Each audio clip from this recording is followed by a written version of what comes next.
Hi guys, my name is Adibayo Joseph from Lagos, Nigeria, and I'm doing week 3 assignment.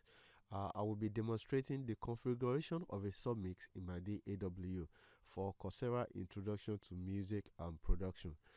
For example, in an orchestra setup, there will be numerous instruments like strings, percussions, and even vocals. So it will be very difficult to manage all these instruments one by one. So it will be so great if we can just group a certain logical instrument together on a single channel and manage the channel. So a submix is basically the idea of grouping individual audio tracks and treating them as one track.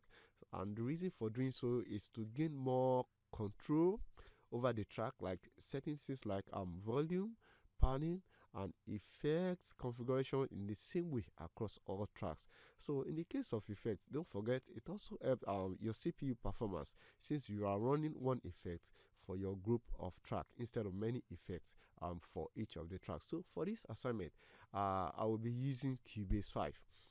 All right, let's go, guys. I've already prepared 5 channel track here. I have my drum track, I have my percussion, bass, I have 2 lead synth track.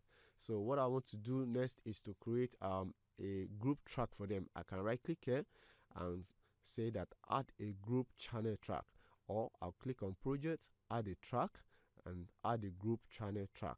So here is I have a dialog here with me, say add a group channel track. So I'll be creating 2 group channel track because I would love to create 1 group track for my lead and 1 group track for my percussions. So it should be on stereo. I'll click OK. So the next thing I want to do is to name the track. I'll say lead track, the first one. Then I will say the second one should be percussion track. So I'll just shorten it, pack track. So the next thing I want to do right here is to set the channel, assign the channel to my group track. So I'll click on the first lead track and set the output to the group lead track. As you can see it here, then I'll click it. Then the second one, I'll click the same thing, also go to the output and route it to the lead track also. There's another, this is a very great idea because you can actually solo the track, which is going to isolate this instrument from the other track. You can actually hear them alone. You can run the automation.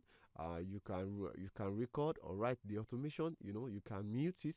So by clicking mute, it will mute the 2 tracks as you can see right here. So if I have more tracks, that is how it's going to mute also. So the second thing I want to do is to set my percussion track or assign them to my group track. So I'll click on the output here, then percussion track, then I'll click on the my drum, then the same thing, also percussion track.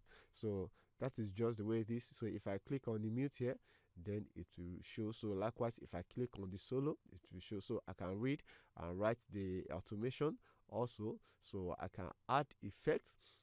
I can add effects to the percussion track, to the lead track. I can have effects, equalize this, set the equalizer, and I can send it to any submix I want to send it to, or any effects. So many things that can be done this way, and it makes your job to be more easier and for you to have a full control over the tracks you are doing. If you have more than let's say you have more than something like 25 tracks and you want to work with. So that is it, guys.